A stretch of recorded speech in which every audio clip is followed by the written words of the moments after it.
Olá, alunas, tudo bem? Eu sou a professora Priscila Magalhães e hoje nós vamos estudar a introdução às relações humanas no trabalho. A teoria das relações humanas foi desenvolvida pelo psicólogo George Elton Mayo, que era um psicólogo industrial australiano. Porém, Mayo desenvolveu uma pesquisa muito importante nos Estados Unidos que deu origem à conceituação da teoria das relações humanas. Em 1923, Elton Mayo realizou estudos sobre causas de alta rotatividade de pessoal em uma empresa têxtil localizada na Filadélfia, perto da Filadélfia. Esse psicólogo coordenou essa experiência em uma fábrica de Hawthorne da Western Electric Company, realizada entre os anos de 1927 e 1932, que puseram em xeque os princípios postulados pela teoria clássica de administração.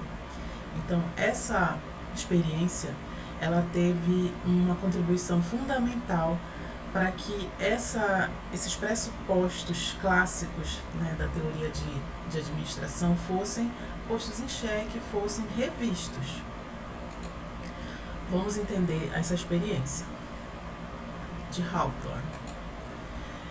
Nessa experiência, foi realizado um estudo entre os anos de 1927 e 1932, em uma fábrica de telefones dessa empresa, Western Electric Company.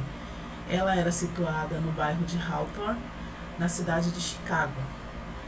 A empresa tinha o objetivo de identificar a influência dos fatores físicos e ambientais sobre a produtividade dos trabalhadores. E então, o Elton Mayo conduziu essa pesquisa com uma equipe da Universidade de Harvard e foi patrocinada pelo Conselho Nacional de Pesquisa dos Estados Unidos. Vamos entender como foi esse experimento? Bom, essa experiência teve 3 fases de pesquisa. O objetivo, na primeira fase, era identificar de que forma fatores ambientais influenciavam a produtividade do trabalhador. Então, aspectos como luminosidade, temperatura, ventilação, as cores do ambiente de trabalho, entre outros, foram pesquisados. O primeiro fator a ser estudado foi a iluminação, fazendo-se várias mudanças de intensidade de luz no ambiente de trabalho. Então, eles gostariam de entender se essas mudanças provocariam alguma mudança também na produtividade, no desempenho dos trabalhadores. Aqui a gente tem uma imagem da primeira fase de pesquisa, lá na Western Electric Company. E aí, como resultado, os pesquisadores identificaram que a cada modificação, os trabalhadores respondiam positivamente com o aumento da produtividade. E aí, desconfiados de interferências de natureza psicológica, os pesquisadores decidiram reduzir a intensidade da luz, dando a impressão de que havia aumentado. Então, o objetivo nem era tanto identificar essas questões mais psicológicas. Porém, como foi observada uma resposta positiva na produtividade dos trabalhadores, os pesquisadores resolveram fazer alguns testes, para identificar se isso de alguma forma iria interferir no resultado, como esse, reduzir a luz ao invés de aumentar, dando a impressão de que tinha aumentado.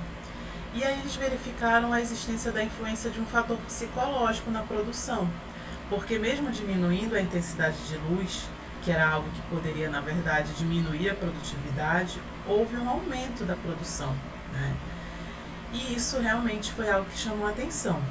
Então, os pesquisadores estavam convictos de que esse fator psicológico influenciava, na produtividade. Então, eles resolveram mudar os objetivos da pesquisa para estudar as influências desse novo fator e partiram para uma segunda etapa de investigação. Nessa segunda etapa, que iniciou em 1927, o objetivo era estudar de que forma os fatores psicológicos influenciavam na produtividade desses operários. E aí foi criado um grupo experimental composto por 6 moças, que eram 5 montadoras e uma fornecedora de material. Elas ficavam em uma sala né, de testes separada do departamento. Então foi feito um grupo experimental, não foi realizado com todas as operárias. E esse grupo, convidado para participar da pesquisa, tinha um supervisor que permanecia na sala e observava o trabalho. As funcionárias foram esclarecidas sobre os objetivos de avaliar as mudanças nas condições de trabalho e elas também eram informadas sobre os resultados e as modificações eram submetidas à aprovação. Aqui a gente tem uma imagem dessa segunda etapa, né, com as operárias trabalhando e o supervisor acompanhando.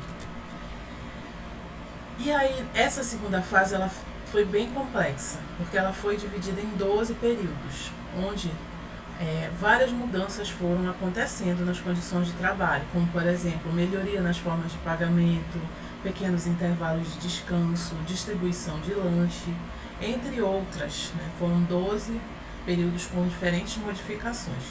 E os resultados demonstraram um aumento na produção e a percepção da falta de conhecimento dos fatores que determinam as atitudes das operárias em relação à supervisão. Elas não tinham noção do que estava sendo observado e aí nem perceberam que a produtividade delas aumentou relacionada a essas outras condições, essas outras vantagens que foram oferecidas. E também elas não tinham muita noção de questões organizacionais que poderiam influenciar no trabalho. Esse foi um dos achados mais importantes da segunda etapa. Diante disso, os pesquisadores conduziram uma terceira etapa. Nessa etapa, a preocupação maior foi a relação entre os funcionários. E aí, em 1928, eles iniciaram um programa de entrevistas para tentar avaliar as atitudes e os sentimentos dos operários quanto ao tratamento dos supervisores. Esse programa foi muito bem sucedido e posteriormente foi modificado para a técnica de entrevista não diretiva, que é uma entrevista aberta, para que os operários pudessem falar livremente sobre os seus sentimentos em relação ao trabalho. E aí, nesse momento, os pesquisadores descobriram uma espécie de organização informal dentro da organização, que se manifestava por padrões formados pelos próprios trabalhadores. O que eles entenderam e perceberam que ainda que a organização tenha as suas regras, tenha a sua estrutura, as suas formalidades, os próprios funcionários criam suas regras, como se fosse um mundo paralelo dentro do trabalho, onde eles fazem seus acordos para se ajudarem, para se protegerem de possíveis sanções. E isso foi o que eles chamaram de organização informal. Tá? Então, a partir dessas 3 fases dessa experiência, o que pode ser concluído? Que essa teoria ela exerceu uma influência fundamental sobre a teoria administrativa e isso abalou alguns princípios básicos da teoria clássica, aqueles que a gente estudou sobre Taylorismo, Fordismo, tudo que vinha sendo colocado até aqui sobre aumento da produtividade, sobre a questão de fadiga. Esses experimentos colocaram em xeque isso, porque demonstraram que há fatores muito mais relevantes do que dividir o trabalho, estudar formas de tentar aumentar e explorar ao máximo o trabalhador. E aí, alguns aspectos importantes que a teoria de relações humanas trouxe de contribuição. Percebeu-se que o nível de produção é resultante da integração social, então ainda que se invista em boas condições ambientais, condições de segurança, questões de recompensas, a integração social é um fator muito relevante que motiva o trabalhador. O comportamento social dos funcionários também é algo importante. Essas relações que se estabelecem, o clima dentro das organizações, são muito importantes também para a produtividade.